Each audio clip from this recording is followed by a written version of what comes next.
로마서 8장 18절 말씀입니다. 현재 우리가 겪는 고난은 장차 우리에게 나타날 영광에 견주면 아무것도 아니라고 나는 생각합니다.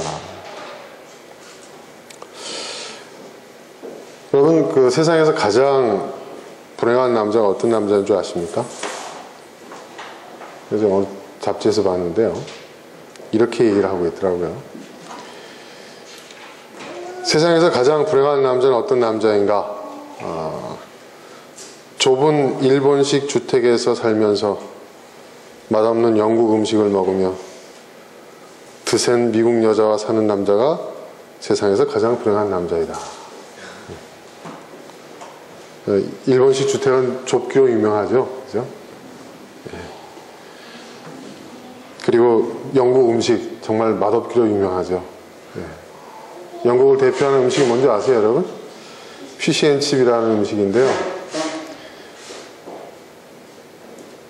정말 맛이 없습니다. 우리 딸내미도 피시앤칩을 생각하면 속이 느글거릴 정도라고 그런 얘기를 하는데, 그리고 미국 여자들은 이 드세기로 유명하죠. 그죠? 그래서 미국에서는 잘 결혼을 안 하려고 한답니다, 남자들이. 여자들이 워낙 드세가지고요. 게다가 또 이혼하려고 치면은 거의 거덜나는 수준, 평생을 빗장이로 살아야 되는 어떤 그런 수준이 되니까 미국 여자하고 사는 것이 참 쉬운 일이 아니라고 합니다. 그래서 그런 사람이 가장 불행한 남자라고 그 잡지에서 이렇게 써 있더라고요. 반대로 그럼 세상에서 가장 행복한 남자 어떤 남자냐? 넓은 미국식 저택에 살면서 날마다 중국 음식을 먹으며 애교가 넘치는 일본 여자와 사는 남자다, 이렇게 돼 있어요. 여러분은 어떠세요?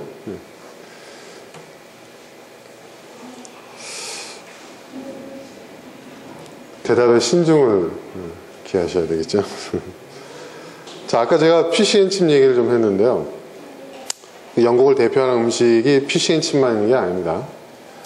근데 우리가 알고 보면요, 영국 음식이 맛이 없기로 유명한데, 근데 우리가 영국인들의 삶을 이렇게 보면요, 영국 사람들이 아침은 제법 근사하게 먹습니다. 서양 사람들 대부분이 토스트 한 조각에 커피 한 잔으로 아침을 때우는데, 영국 사람들은요, 아침만큼은 이태리 사람보다도 더 거하게 먹는다고 합니다. 우리가 잘 알고 있는 계란 프라이에다가 소세지, 베이컨, 그리고 샐러드, 이런 식으로 먹는 게 있잖아요. 이게 미국식이 아니에요. 이게 영국식이에요, 여러분. 아침에 고기 요리를 즐겨 먹는 것이 영국이라고 합니다. 그래서 영국이 아침 식사만큼 제대로 한다는 거. 그리고 여러분, 또 피시앤칩 말고 영국을 대표하는 또 다른 음식이 있어요. 그게 뭐냐면, 영국 사람들이 피시앤칩만큼 자주 먹고 잘 먹는 요리가 있는데, 영국 사람들이 이 생선 요리를 의외로 좋아합니다. 섬나라다 보니까. 근데 영국에서 가장 좋아하는 생선이 청어라고 합니다. 청어 요리를 그렇게 좋아한대요. 그래서 근데 이 청어는 영국 근해에서 잡히는 게 아니고 먼 바다에서 잡히기 때문에 항상 잡아서 영국으로 이렇게 배로 이렇게 실어 오는데, 주로 이제 냉동 청어죠. 근데 냉동 청어의 경우에는 소금에 절여서 굽거나 튀겨 먹는다고 합니다. 우리나라 사람들이 자반고등어 좋아하듯이 영국 사람들도 이렇게 소금에 절인 이 청어 요리를 굉장히 좋아한다고 하고요. 그런데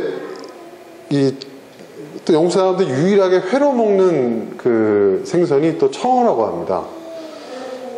이제 살아있는 청어만 그렇게 할 수가 있는데요, 살아있는 청어에다가 그냥 양파를 듬뿍 곁들여 가지고 특유의 소스를 뿌려서 회로 먹는다고 합니다. 근데 이쯤 되면 상당히 고급 요리에 해당한다고 하더라고요. 왜냐하면 청어가, 여러분, 성질이 굉장히 급한 생선이기 때문에 잡자마자 금방 죽어요.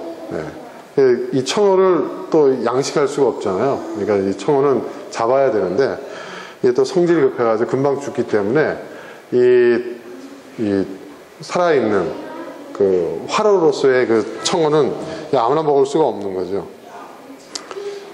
그런데 이제 이게 보니까 이 가격적인 측면에서도 보니까 뭐 살아있는 청어의 경우에는 냉동 청어에 뭐 심하면 한 10배 이상 비싸다고 하더라고요. 근데 제가 왜 갑자기 이 얘기를 하냐면 오늘 설교 제목이 이제 도전과 응전이라는 제목인데 이게 누구의 얘기죠? 그 유명한 역사학자 토인비의 그 주장이죠. 도전과 응전. 이 영국의 역사학자 토인비가 자신의 역사 이론인 이 도전과 응전의 법칙을 대중들에게 쉽게 설명하기 위해서 이 청어 이야기를 자주 했다고 합니다. 청어 이야기를. 이게 무슨 말이냐면 아까 말씀드린 대로 이 살아있는 청어를 구하기가 쉽지가 않거든요. 잡아다가 배에 이렇게 실어놓으면 이렇게 수조에다가도 담아놔도 청어는 금방 죽어버리는 거예요. 근데 청어 값은 이제 살아있는 청어는 비싸고 근데 구하기는 쉽지 않고 해가지고 이제 고민을 하다가 어부들이 어떤 한 꾀를 생각해냈는데 그렇게 하니까 대부분의 청어들이 다 살아남더라는 거예요. 그게 뭘까?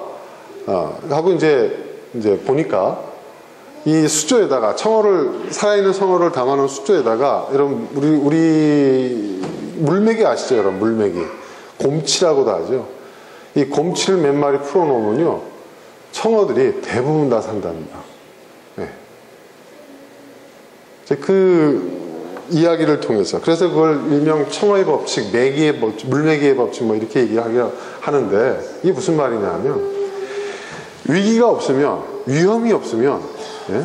고난이 없으면 그 청어들이 생존율이 떨어진다는 거예요. 그러니까 청어로 하여금 살게 만드는 것은 이 물메기라고 하는 그들의 그들로 치자면 굉장히 위기죠. 위험이죠. 예. 그것이 오히려 청어로 하여금 생존하게 만든다는 거예요. 근데 이 도전과 응전이라는 이 법칙도 그와 같은 것입니다. 이게 무슨 말이냐 하면 인류의 역사는 이게 이제 토인비의 불멸의 저작인 역사의 연구라는 그 엄청난 저작이 있는데 그 저작의 주된 테마입니다. 이게 뭐냐면 인류의 역사는 그냥 순환의 과정이 아니라 도전과 응전의 과정이라는 거예요. 이 도전이라는 것은 뭐냐면 바로 이제 닥쳐오는 위기, 위험, 고난, 시련 이런 걸 얘기하는 거예요. 그것은 끊임없이 인류 사회에 도전해 왔고 그리고 그러한 도전에 인류가 어떻게 대응을 해왔느냐 그것을 어떻게 극복해왔고 그것을 어떻게 응전해왔느냐 바로 이것이 인류의 역사를 지금까지 만들어 온 것이다 이렇게 얘기를 하는 겁니다. 그래서 뭐라고 얘기하냐면 외부의 도전에 효과적으로 응전했던 민족이나 문명은 살아남았지만 그렇지 못한 문명이나 민족은 소멸한다. 또 도전이 없었던 이 도전이 없다는 것은 어떤 위기도 없었고 뭐 고난도 없었고 역경도 없었던 그런 민족이나 문명은 무사 안일에 빠져 스스로 사라지고 말았다. 이게 이제 그 토인비 박사가 얘기한 그 유명한 도전과 응전이라는 그 이론의 핵심 내용입니다. 자, 이런 이론을 토대를 토인비가 어떻게 생각하게 돼요? 토인비가 뭐 상당한 석학이죠. 그가 이제 옥스퍼드에서 공부를 했는데, 그가 이제 그 역사학자가 되어서 그리스 로마의 역사를 연구하는 과정에서 그리스에서 오랫동안 머물 수 있는 기회가 그에게 있었대요. 그런데 이제 그에게는 의문이 있었던 거예요. 여러분, 이 그리스 문명이 얼마나 대단합니까? 네? 그 엄청난 그리스 문명을 바라보면서 그가 어떤 의문을 갖게 됐냐면 그 옛날 이처럼 화려한 문명을 일으켰던 민족의 후예들이 왜 지금 이 모양일까? 지금도 그렇죠. 그리스 보세요, 여러분. 여러분 꽃탑에 보신 적 있어요? 거기 보면은 뭐 엄청난 그리스 문명이 나오잖아요. 인류 역사에 찬란한 그리스 문명을 일으켰던 그 민족이 그리고 그 후예들이 왜 이렇게 됐지? 왜 더 발전하지 못하고? 지금은 어떻습니까, 여러분? 뭐 지금 그 유럽 경제 위기에 아주 지금 그 진원지가 되고 있고, 뭐 그 나라는 결국은 그 조상들이 물려준 문화 유적 갖고 관광으로 먹고 사는 나라 아닙니까? 수십 년 전에 토인비는 그런 의문을 갖고 있었던 거예요. 그리고 또 그리스 문명이 얼마나 위대합니까? 예? 그러면서 그가 어떤 의문을 갖게 됐냐 하면은 이러한 어떤 그 위대한 문명이 더 발전하지 못하고 이렇게 쇠퇴하게 된 이유는 또 무엇일까? 그런 의문을 갖게 됐다는 거예요. 그런 와중에 당시에 이제 그 세계 역사학계에 가장 큰 영향력을 행사하고 있었던 독일의 학자 슈팽글러가 쓴 서구의 몰락이라는 책을 읽었다고 합니다. 저도 이 책을 읽어봤는데요. 이 서구의 몰락이라는 것은 그 내용이 어떤 내용이냐 하면 모든 역사는 순환 과정을 거친다는 거예요. 역사도 다른 생명체처럼 태어나고 성장하고 쇠퇴하고 소멸한다는 거죠. 어떤 문명도 어떤 나라도 어떤 민족도 여기서 예외일 수 없다. 그러니까 태어나고 성장하고 쇠퇴하고 소멸하는 것은 자연스러운 그 역사의 순환 과정이고 모든 문명은 이러한 과정을 거쳐서 인류 역사는 반복해 왔다라고 이렇게 얘기를 했고, 이 슈팽글러의 이 서구의 몰락이라는 이 책의 주장은 지금까지도 큰 영향력을 행사하고 있죠. 그런데 토인비 박사는 이러한 그 슈팽글러의 숙명론적 역사 순환론을 거부했어요. 근데 여러분, 역사라는 것을 우리가 생각할 때 기억해야 될 것이 있어요. 우린 역사하면 굉장히 나하고 상관없는 거창한 얘기인 것처럼 생각하고 있는데, 여러분 그렇지 않습니다. 우리 각 개인의 삶이 모여서 그것이 역사가 되는 거예요. 그러니까 우리가 역사를 얘기한다는 것은 결국 우리의 삶을 얘기한다는 것이고, 역사의 어떠한 원리나 역사의 어떤 그런 법칙에 대해서 얘기한다고 한다면 그것은 결국 우리의 삶의 원리를 얘기하는 것과 마찬가지라는 것이죠. 그러니까 슈팽글러의 이런 순환론적 역사 어떤 그런 과정은 우리 인생, 우리의 삶에 있어서도 그 얘기가 되고 자주 얘기가 되고 있는 숙명론, 운명론, 그러니까 어떤 그 순환론, 이것과 큰 차이가 없다는 것이죠. 자, 근데 토인비는 거기에 대해서 아니라고 얘기를 한 거예요. 아니라고. 왜냐하면 토인비의 주장은 이러한 것이었습니다. 역사가 어떤 사이클을 가지고 있는 것은 분명하다. 하지만 모든 문명과 민족이 동일한 길을 가는 것은 아니다. 이렇게 얘기를 했어요. 맞는 말이죠. 한 걸음 더 나아가서 그는 뭐라고 얘기했냐면, 도전에 맞선 응전의 형태에 따라서, 다시 말해서 어떤 역사의 위기 상황이나 위험이나 고난과 시련이 닥쳐올 때 거기에 대하는 그 방식과 태도에 따라서 얼마든지 다른 방향으로 진전될 수 있다는 거예요. 역사는. 그 실례로 그가 뭐라고 얘기했냐면, 그가 오랫동안 그리스에 머물면서 그가 그런 얘기를 합니다. 그리스 문명의 황금기는 우리가 생각하듯이 평화의 시기가 아닌 고난과 위기의 시기를 거치는 과정에서 형성됐다는 거예요. 우리가 생각하는 이 그리스의, 로마 그리스의 그 문명의 그 어떤 그 위대함은 평화의 시기에 형성된 게 아니라는 거예요. 전란과 고난과 그 위기의 시기를 넘어서는 그 과정 속에서 그러한 위대한 문명이 형성되었다는 거예요. 또 그리스의 그 쇠락은, 그리스 문명의 쇠락은 어떤 역사의 순환적인 과정 속에서 필연적으로 나타나는 것이 아니라 외부의 도전에 제대로 대응하지 못한 결과다. 로마의 문명도 그렇다. 그래서 그리스 문명과 로마의 문명은 외부의 위기가 아닌 내부에 의해서 무너지게 된 것이다. 그런 얘기를 토인비 박사가 했어요. 근데 이것이 정말 저는 공감이 된다고 생각을 합니다. 제가 어느 책을 보니까, 여러분, 우리가 그 문명의 발상지에 대한 이야기가 이제 어느 제가 본 책에 이렇게 쓰여져 있는데, 우리가 일반적으로 생각할 때 인류 문명의 발상지는 대부분 그 문명이 발상할 수 있을 만큼의 어떤 경제적인 풍요로움, 그러니까 굉장히 거기가 농사를 짓기 뭐 이상적인 어떤 그런 조건들을 갖춰서, 그래서 항상 이렇게 무슨 어떤 뭐 그 비옥한 삼각주 지대라든지 뭐 이렇게 큰 강 옆에 이제 그런 문명이 형성되는, 우린 그렇게 생각을 해왔잖아요. 근데 그렇지가 않더라고요. 그 토인비 박사도 그런 얘기를 했어요. 우리가 알고 있는 그 문명의 발상지라고 알고 있는, 그러니까 그 가장 자연 조건이 이상적인 환경에서 인류의 문명이 태동한 것이 아니라고 토인비 박사는 말합니다. 인류의 위대한 문명이 나타나는 것은 대부분 가혹한 환경이었다는 거예요. 대표적인 예가 이집트 문명, 수메르 문명, 미노스 문명, 인도 문명, 안데스 문명, 중국 문명이 그렇다는 거예요. 이래서 이집트 문명에 대해서 얘기를 하자면, 여러분, 이집트 문명을 일으킨 민족은 어떤 민족이냐면, 원래 그 아프리카 북부 지역에서 수렵 생활을 하면서 살았던 사람들이에요. 그런데 지금부터 한 6,000년 전에 아프리카 북부에 걸쳐 있었던 이 강우 정선이 북유럽 쪽으로 이동해 가버린 거예요. 기후변화가 일어난 거예요. 기후변화가 일어나면서 이 북아프리카 지역에 걸쳐 있었던 이 강우 정선이 유럽 쪽으로, 북유럽 쪽으로 올라가 버린 거예요. 그래서 어떤 일들이 벌어졌냐면 아프리카 북부와 또 지금 중동 지역이 그때부터 빠르게 건조해서 사막지대로 변하기 시작해요. 그때부터.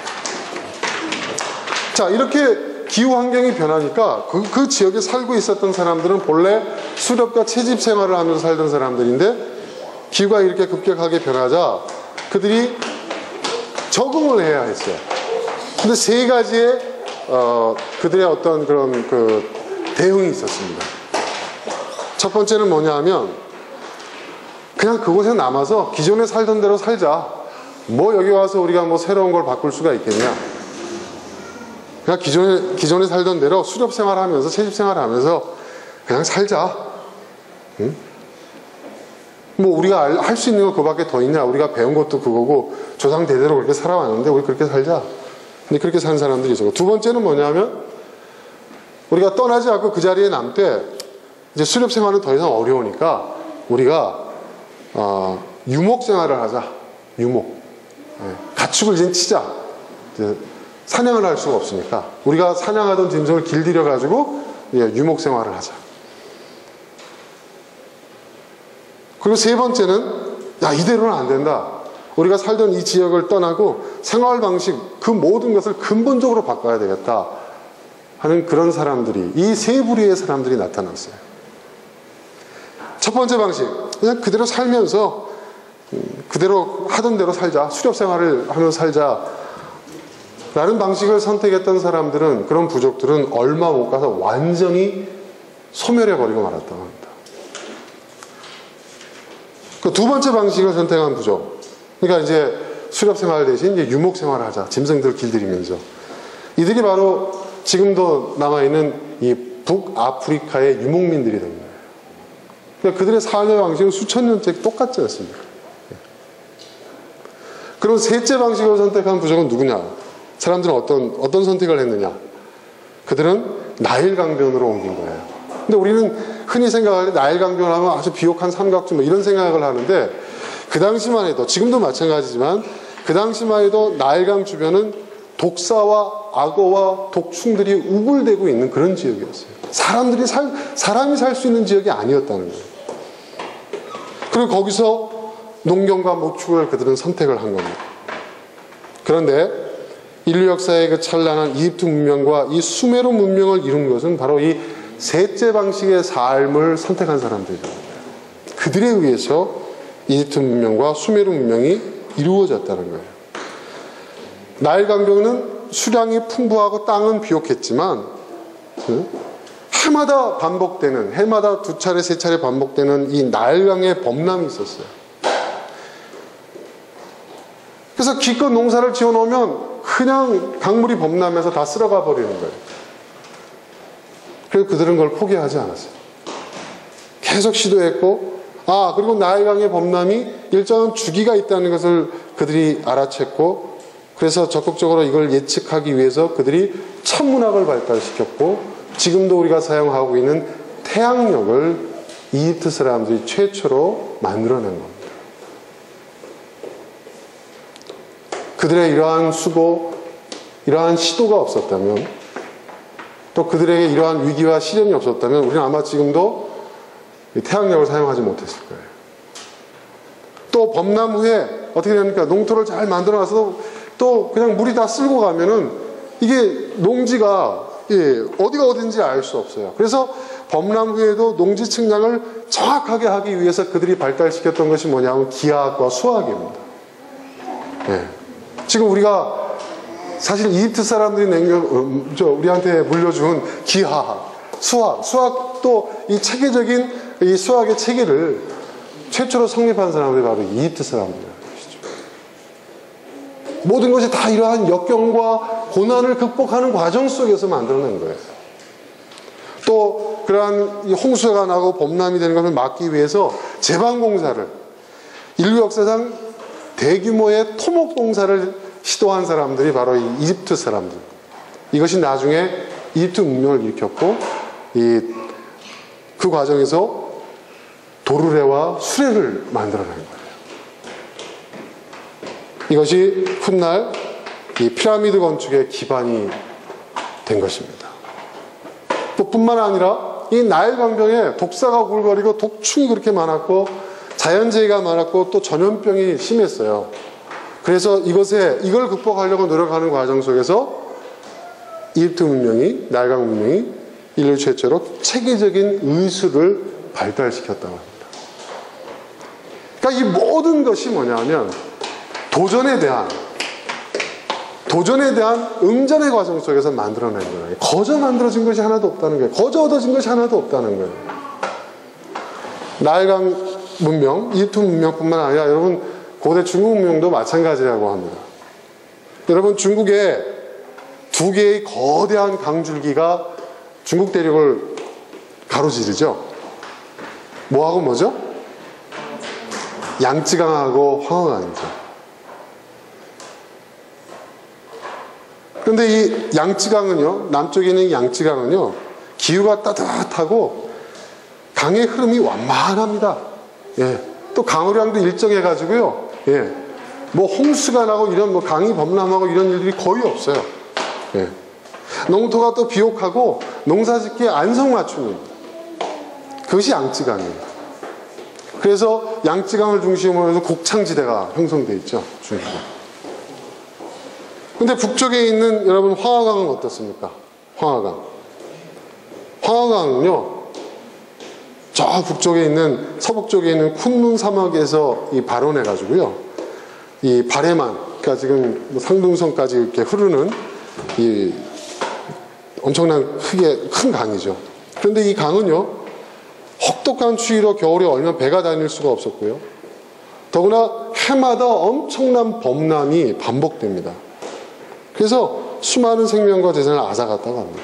그런데 놀라운 것은 고대 중국 문명이 발생한 곳은 남쪽의 양쯔강이 아니라 황하강이라는 거예요.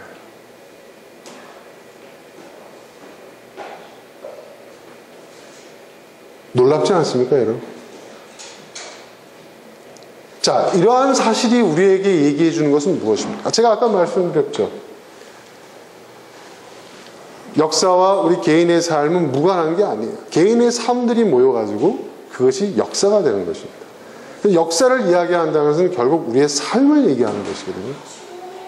역사는 도전과 응전의 과정이라고 한다면 우리 개인의 삶도 도전과 응전의 과정이라는 것입니다.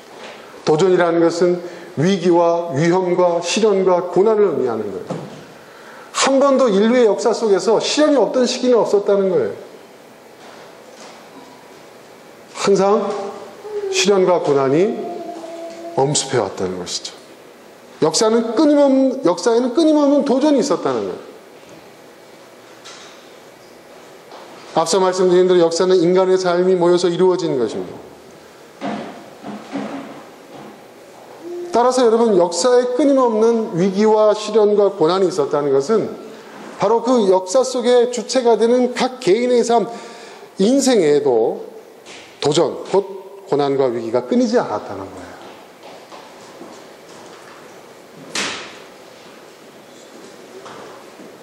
살아있다는 것 자체가 여러분 고난과 위기의 연속이라는 것을 우리는 알아야 됩니다. 기독교의 신앙에서도 고난 없는 삶을 약속하지 않았어요. 오히려 예수님은 고난을 스스로 자초하라고까지 얘기하셨어요. 그리고 오늘 본문에서 사도 바울은 고난이 유익이라고 말하고 있습니다. 고난을 피하려고 하는 사람,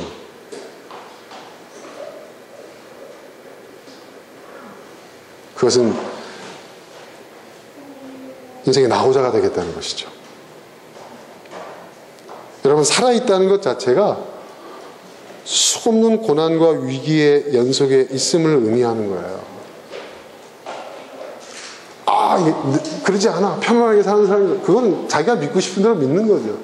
나는 옛날에 그렇게 안 살았어요. 그럼 내가 그 고난을 당하지 않은 거죠. 내 부모님이 대신해 주거나 아니면 다른 누군가가 대신해 준 것이죠. 어린아이들에게 고난을 당하게 할 수 있나요? 부모님이 그걸 대신하죠. 하지만 그 어린 시절이 지나가고 난 다음에 스스로 고난을 감당해야 하는 시기가 옵니다. 여러분, 삶이라는 것은요, 고난과 위기의 파도를 극복해 나가는 과정입니다. 그러므로 인생에 고난이 있음을 인해서 그것 때문에 절망하고, 그것 때문에 슬퍼하고, 그것 때문에 괴로워하고, 그것 때문에 주저앉는 것만큼 어리석은 일도 없어요. 그거는 바로 스스로의 인생을 포기하는 겁니다. 앞서 말씀드린 대로 인류 역사의 찬란한 문명과 위대한 업적은 도전에 대한 응전의 결과였습니다. 이러한 도전이 없는, 그러니까 고난과 위기와 시련과 역경이 없는 민족이나 문명은요, 역사 속에서 다 사라지고 말았다는 거예요. 그게 토인비 박사의 주장이에요.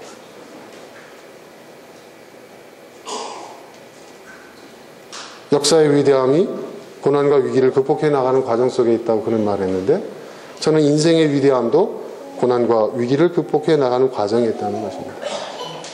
이러한 역사 속에서 나온 속담이 있죠. 서양 속담입니다. No pain, no gain 이라는 얘기가 있어요.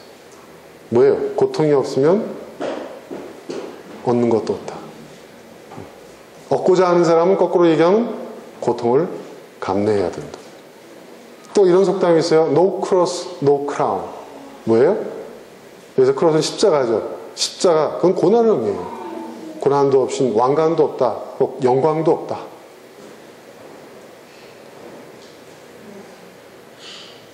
기독교에도 그런 속담이 있죠. 십자가의 고난이 없으면 부활의 영광도 없다. 오늘 주제 본문인 로마서 8장 18절에서 사도 바울이 말하고자 하는 것이 바로 이겁니다. 현재 우리가 겪고 있는 고난은 장차 우리에게 나타날 영광에 견주면 아무것도 아니라고 나는 생각합니다. 여러분, 우리는요, 고난이 우리에게 다가오면요, 이 고난의 이유를 생각하고 무엇 때문에, 왜? 우린 그런 생각에 익숙해져 있어요. 근데 여러분, 우리가 누구 때문에, 무엇 때문이라고 생각했던 그 고난이 사실은요, 아무 이유가 없는 것일 수도 있습니다. 그냥 고난은 오게 돼 있는 거예요. 우리가 갖다 붙이는 거지, 사실은 고난은 오는 겁니다. 예기치 못하는 고난들이 오는 거예요. 알 수 없는 고난들이 오는 거예요. 왜? 고난이라는 것은, 우리에게 다가온 고난이라는 것은 우리가 살아있음을, 우리가 살아있기 때문에 오는 것입니다.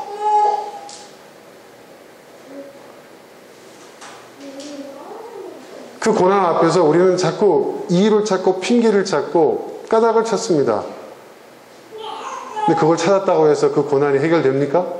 그리고 그런 고난들이 다시는 안 옵니까? 어김없이 찾아옵니다. 그때는 또 어떤 이유를 찾으실 겁니까?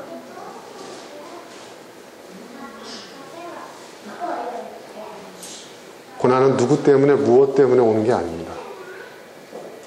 고난은 우리가 살아있기 때문에 오는 겁니다. 그래서 저는 불교에서 말하는 걸 공감합니다. 인생은 고해다. 살아있는 한 고통은 끝나지 않는 겁니다. 이게 인간입니다. 이게 생명입니다. 살아있다는 것이 좋은 것이긴 하지만 그 살아있음을 위해서 치러야 할 대가가 큰 것입니다.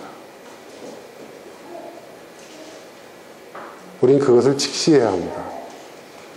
우리 어린아이 키우는 집들이 우리 교우 가정에 있는데 그냥 키워집니까? 그 부모가 얼마나 많은 희생을 해야 됩니까? 아이들이 그걸 압니까?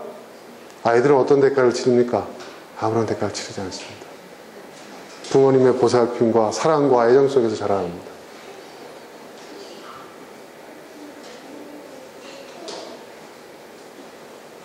그 아이들을 위해서 부모가 감당해야 할 고통과 고난은 매우 큰 것입니다. 부모로서의 삶 자체가 도전과 응전의 과정이죠. 그런데 애 키우는 것만 그런 게 아닙니다. 우리 인생 전체가 그러한데 살아있기 때문에.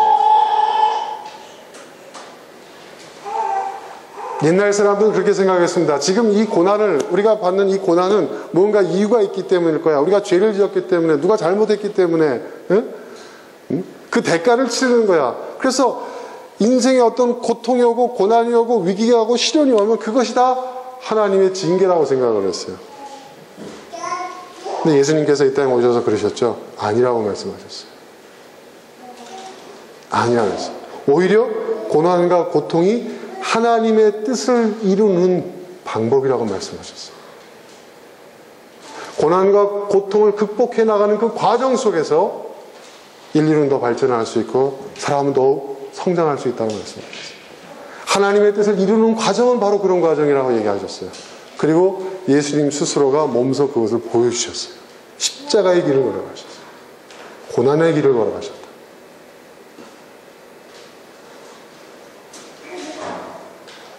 많은 사람들이 혼란에 빠졌죠. 하나님 잘 믿으면 축복받고 은혜를 받고 만사형통하고, 고난과 고난이 이 고통이 다 사라지는 거 아니야? 인생의 모든 혼란이 다 사라지는 거 아니야? 하나님 잘 믿는 사람 가운데 그런 것이 없었던 사람이 있으면 나한테 좀 얘기를 좀 해주세요. 성경의 인물 가운데 고난과 고통 없이,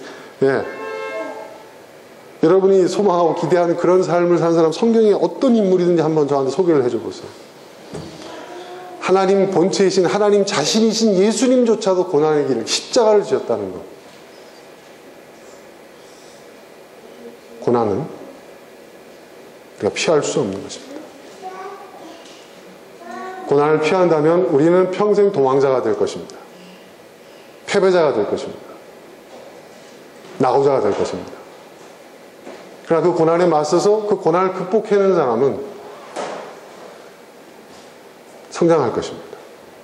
발전할 것입니다. 여러분, 왜 우리가 힘든 줄 아세요? 진짜 힘든 이유가 뭔지 아세요? 내 삶에 고난이 많아서가 아닙니다. 왜 고난이 많은 줄 아세요?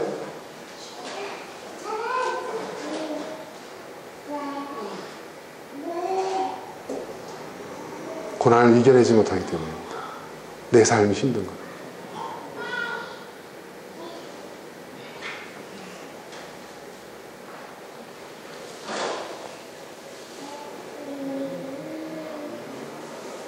제가 예전에 그 국토종주를 하는데요. 국토종주를 하는데, 백두대간을 종주하는데, 산에서.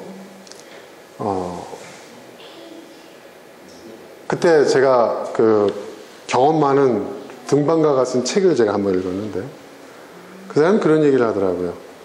산길을, 먼 산길을 걸으려면 제일 먼저 높은 산을 오르래요. 높은 산. 정말 힘든 높은 산을 꼭대기에 오르고 그 다음부터 걸어가면 나머지 산들은 쉬워진다는 거예요. 이게 무슨 말인지 아시겠어요, 여러분? 우리는 저 힘든 건 제일 나중에, 쉬운 산부터, 나지막한 산부터 해서, 여러분 백두대간 종주 아세요? 지리산에서부터 저기 저 전봉산 그 철책선 있는 데까지 산으로만 다니는 산과 산에 이어진 산능성이로만 다니는 그 게 있어요. 예. 국토 종주하듯이 또 백두대간을 이렇게 종주하는 게 있는데, 제가 예전에 그걸 했었거든요. 근데 그거를 하다가 실패한 사람이 대부분 어떻게 실패하냐면 쉬운 것부터 시작을 해요. 나지막한 산에서, 근데 나지막한 산은 다 넘는데 나중에 큰 산들을 못 넘어가고 포기를 하더라고요. 근데 처음부터 큰 산을 시도한 사람은요, 네, 어려운 걸 겪었기 때문에 나머지 산들이 쉽게 극복이 되는 거예요. 그래서 제가 제일 먼저 선택한 산이 뭔지 아세요? 제가 등산도 별로 안 해봤는데 제가 제일 먼저 백두대간을 종주하면서 시도했던 산이 지리산입니다. 지리산. 네. 지리산 종주를 제가 시도했어요. 네. 그러니까 등산을 좀 다니던 사람들도 쉽지 않은데, 등산을 안 하던 사람이 처음부터 지리산 태극종주라고 있어요, 여러분. 지리산. 그 지리산 그 청왕봉에서부터 노고단까지 그 거리가 아니라 풀코스가 있거든요. 그거를 제가 시도를 했어요. 근데 그걸 딱 넘어서니까요, 그 나머지 힘든 거는요, 웬만큼 힘들어서는 힘든 것도 아니더라고요. 그게 굉장히 중요한 겁니다. 우리 인생도 마찬가지예요. 야, 내가 저 고난과 저 시련과 역경 내가 감당할 수 없을 것 같아. 이 정도는 내가 감당할 수 있을 것 같아. 여러분, 그걸 극복하지 못하면요, 계속 반복됩니다.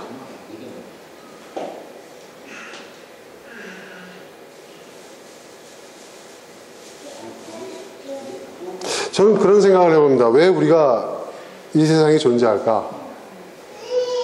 내가 선택한 삶은 아닌데 생명이 우연한 존재가 아니라고 한다면, 하나님 나를 존재케 하셨다면 분명한 이유가 있을 텐데, 그게 뭘까?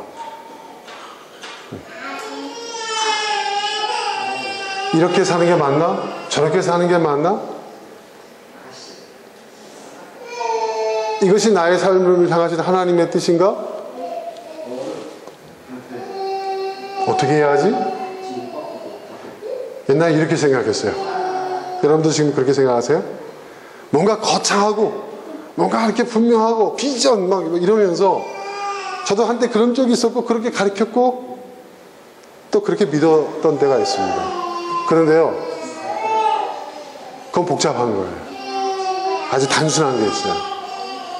하나님이 우리를 인도하시는 아주 단순한 방법, 아주 쉬워요. 하나님이 우리 인도하시거든요. 뭐로 인도하시는 줄 아세요? 고난으로 우리를 인도하십니다. 하나님이 우리를 인도하시는 방법이 십자가예요. 고난이에요. 하나님은 나에게 고난을 주심으로 그 고난을 극복해내는 그 과정 속에서 나를 한 걸음 한 걸음 인도하시더라고요. 그리고 그 고난을 극복하는 과정 속에서 내가 살아있음을, 그리고 내 삶에 어떤 가치가 있고 어떤 의미가 있는지를 깨닫게 돼요. 먹고 놀고 즐기고 마시고 내가 하고 싶은 대로 내가 행복하고 내가 안락한 그런 삶 속에서 그런 걸 얻을 수는 없어요. 여러분 인생에 정말 즐겁고 행복했던 여행, 그런 시간들을 한번 생각해 보세요. 그게 우리 인생에 얼마나 비중을 차지합니까? 기억도 안 나잖아요. 그죠? 과연 그 짧은 그 행복을 위해서 우리가 존재하는 걸까요? 그런 사람도 있어요. 난 그게 좋아, 난 그렇게 사십시오. 그런 삶을 고집하는 사람한테는 이런 얘기 하고 싶지가 않아요. 아니, 그 사람 귀에도 안 들려갈 거예요. 오히려 반감이 나올 거예요. 그럼 들을 수 있는 귀가 없는 사람한테 그런 얘기 해봐야 무슨 소용이 있겠습니까? 그러나 그 이상의 것을 생각하는 사람들한테는 제가 정직한 얘기를 하는 겁니다.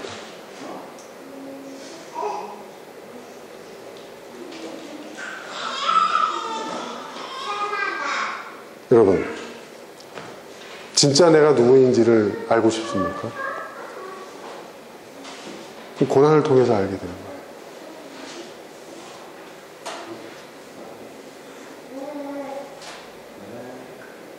인생은 살아있기 때문에, 살아있는 한 어떠한 이유에서건 또 누구 때문이건 상관하지 않고 가리지 않고 고난이 옵니다. 우리는 이 고난 누구 때문이냐, 무엇 때문이냐 이렇게 생각을 하지만 사실은요, 아무런 이유가 없어요. 우리가 겪었던 일들을 우리 이전 시대에 살았던 사람들도 다 겪었고, 또 우리가 겪었던 일들을 우리의 후대 사람도 다 겪을 것입니다. 뭘 잘못해서 누구 때문에 무엇 때문에 아닙니다. 살아있음 그 자체가 우리가 예측할 수 없는 고난과 위기와 역경이 오기 때문입니다.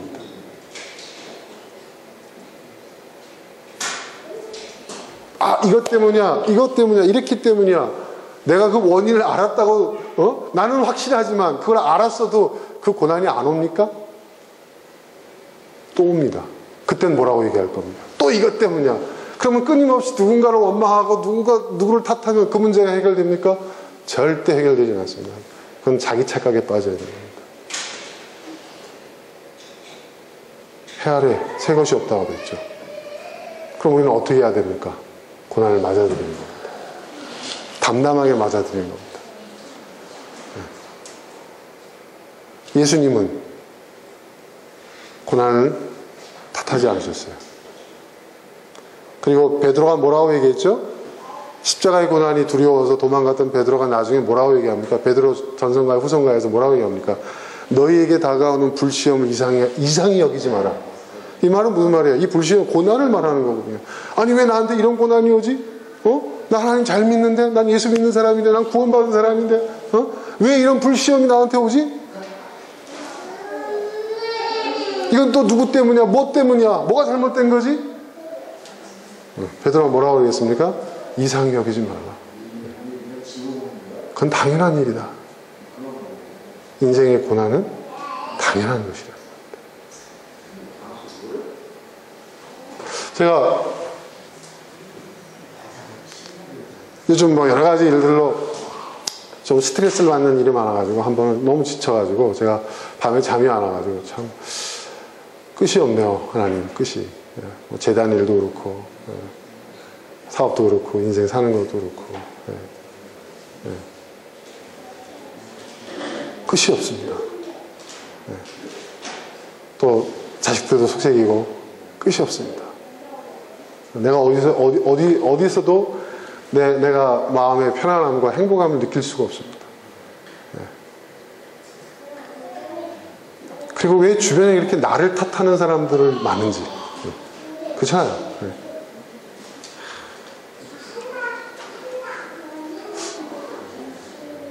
마음속에 그런 생각을 갖고 이제 잠깐 이렇게 속으로 생각하고 있는데 제 마음속에 그게 당연하다.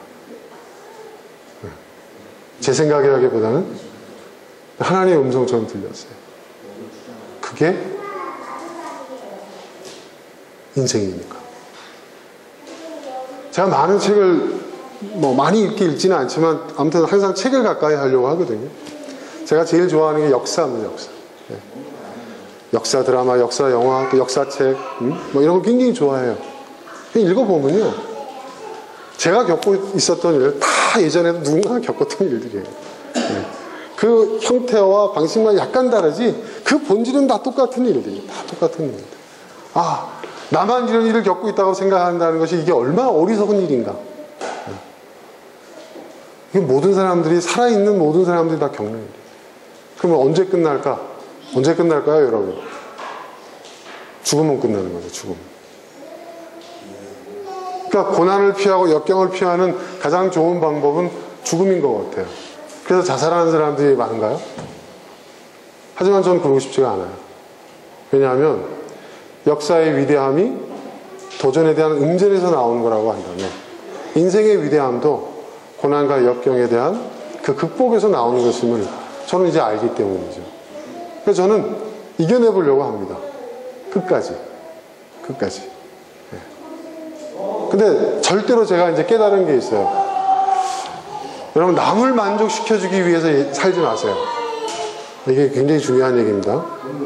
네?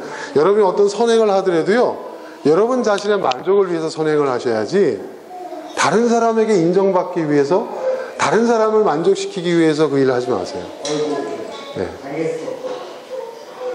내가 행복하지 않다면 그만두셔도 됩니다. 네. 왜냐하면 그렇게 살잖아요? 그럼 어떤 사람은 그런 얘기해요. 아, 그러면 뭐 책임과 의무 뭐 이런 얘기해요. 근데요, 그런 책임과 의무를 내가 기쁜 마음으로 질 수 있어야 그것도 나를 위한 삶이 되는 거지. 어쩔 수 없어서, 할 수 없으니까 그 얼마나 버틸 수 있겠어요? 그렇죠?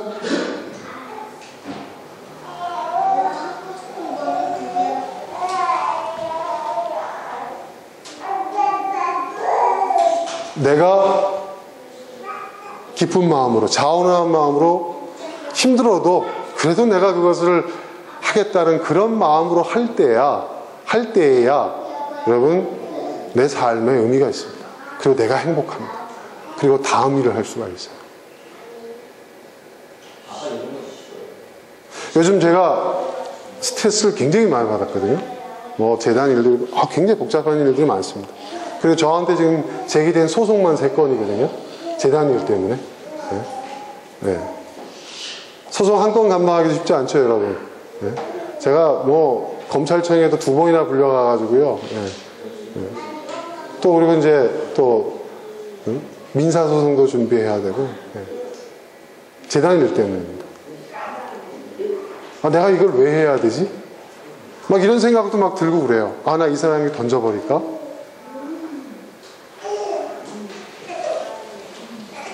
근데 이런 책임을 질 수 있는 사람이 없어요. 지금 현재로서. 저를 대신해 할 수 있는 사람이 있으면 언제든지 저는 넘겨주고 싶은데,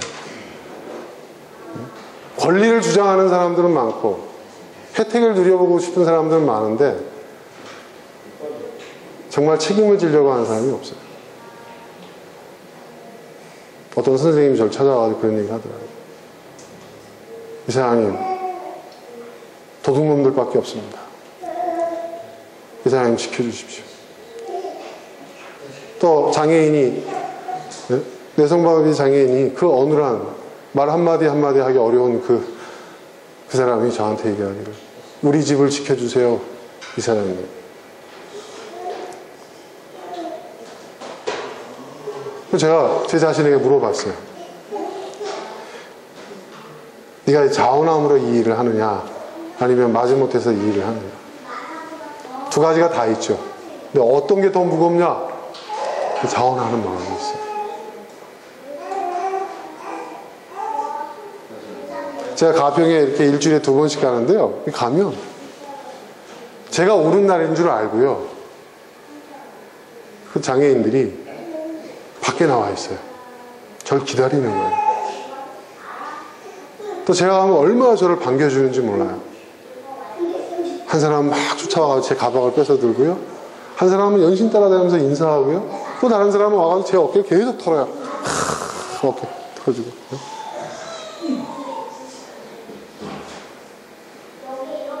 거동하기 불편한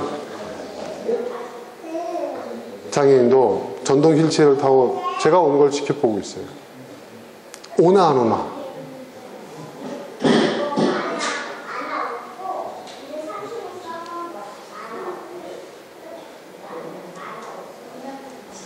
주변에 별 얘기들이 많아요. 별의별 오해들도 많아요. 말도 얼마나 많이 만들고 또 희한한 상상을 하는 사람들도 많아요. 저는 더 이상 그 사람들의 시선을 의식하지 않습니다. 중요한 것은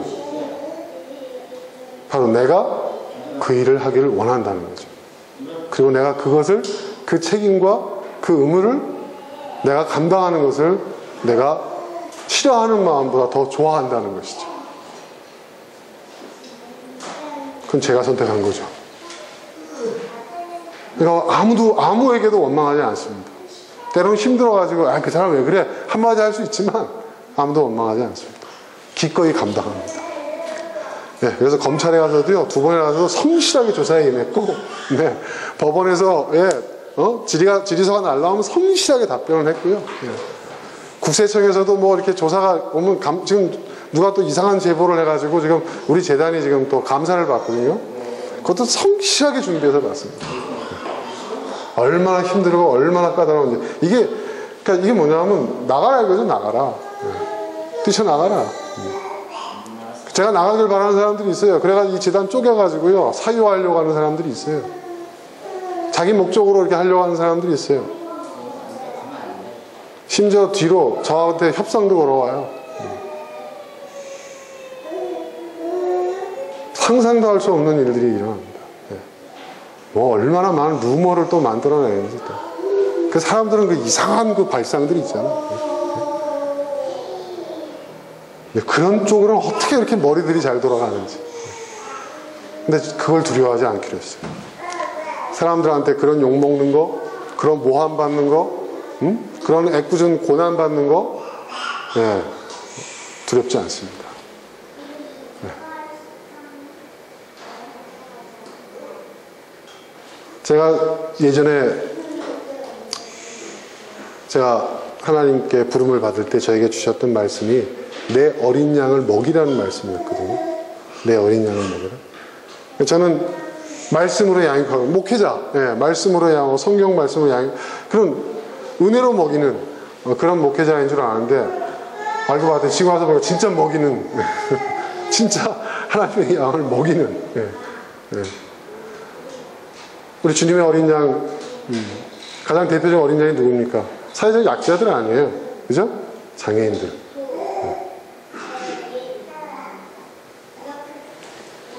그 일을 하고 있는 거예요. 그러니까 저는 제 일을 하고 있는 거예요.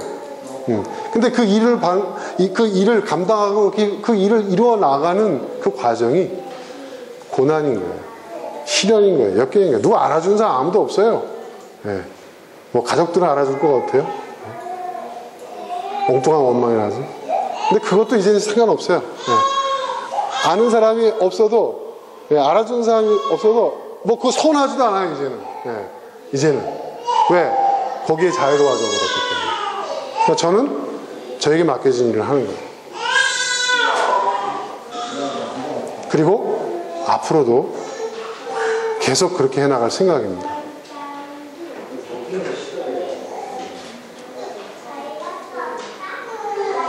인간적으로 볼 때는 그게 뭐야? 당신한테 얻어지는 게 뭐야? 그래서 당신이 당신에게 보탬이 되는 게 뭐야? 이렇게 얘기할지 모르겠습니다. 그러나 저는요, 설명할 수 없는 큰 걸 얻었습니다. 뭔지 아세요, 여러분? 내가 이 땅에 존재하는 존재의 가치와 의미를 얻는 거예요. 그거는 누구도 대신해 줄 수 없는 거예요. 저는 그렇게 생각합니다. 터윈비 박사가 말한 이 도전과 응전, 그리고 오늘 본문에서 사도 바울이 말하고 있는 이 고난의 가치, 그리고 예수님이 말씀하신 그 고난의 길, 이게 다 같은 맥락이라고 저는 생각합니다. 여러분 삶에 어떤 고난이 있든지 그 앞에 불하지 마십시오. 그 고난과 정면 승부를 하십시오. 예. 그 고난의 파도가 높으면 높을수록 여러분 더 멋지게 파도 타기를 해서 넘어설 수도 있습니다. 결국은 내가 이걸 이겨내지 못하고 그 고난의 파도에 삼켜질 거야. 물 좀 먹으면 어떻습니까? 다음 파도를 또 타죠. 그죠? 끊임없이 포기하지 않고 그렇게 해나가 보십시오. 그러면 여러분 어느 틈엔가 그 고난의 그 꼭대기를 올라서 있는 여러분 자신을 발견할 수 있을 겁니다. 그리고 그거로 끝나는 건 아니에요. 여러분 그 뒤에 더 큰 파도가 올 수도 있어요. 하지만 끊임없이 그것을 이겨내게 나가는 그 과정이, 그것이 바로 인생 그 자체입니다.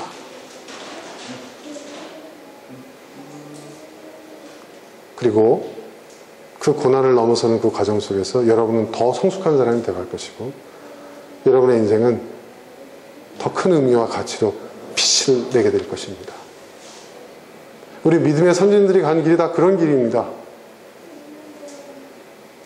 그리고 진정한 해피엔딩은 바로 그러한 것이 진정한 해피엔딩이라고 저는 생각합니다. 우리 모두 그렇게 될 수 있기를 주님을 축원합니다. 자, 이 시간 우리 함께 기도하겠습니다.